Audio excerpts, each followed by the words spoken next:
নির্বাচনের আগে এক বক্তব্য, নির্বাচনের পর আরেক বক্তব্য। মুনাফিকের চরিত্র, মুনাফিকের চরিত্র, মুনাফিকের চরিত্র। মুনাফিকদের কোনো নেতৃত্ব মানে না। রাজি আছেন কারা কারা? হাত উঁচু করে দেখান মুসলমান।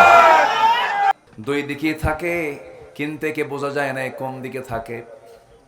চরম সমস্যা সৃষ্টি হয়ে যায় এই সমস্ত মুনাফিকের দ্বারা।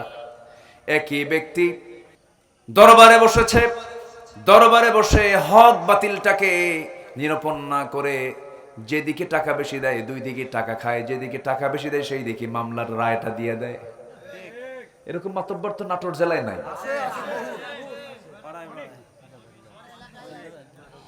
চিন্তা করা যায়, মানে দরবারে বসছে, বিচারের রায় নামাবে, রায় নামাবে, দুই দিক থেকে টাকা খায়, যার টাকার পরিমাণ বেশি হয় তার দিকে রায় যায়, তোকে আল্লাহ উল্টা করে জাহান্নামে ঢুকায় দেবে। মুনাফিককে আমরা বাদ দেব। রাজি আছি তো ইনশাআল্লাহ? মুখ থেকে যা বলবো সত্য কথা বলবো, ভিতরে যা রাখবো বাইরে তাই বলবো। আমার ভিতর বাহির সমান, কোনো ফাঁক ফোকর নাই, কোনো প্যাঁচ ঘুষ নাই, কোনো কৌশল করে হেকমতের নামে প্যাঁচ লাগায়া কারোর সঙ্গে মতের অমিল করে কারোর সঙ্গে বাটপারি করার চরিত্র হচ্ছে মুনাফিকি চরিত্র। এগুলো করা যাবে না।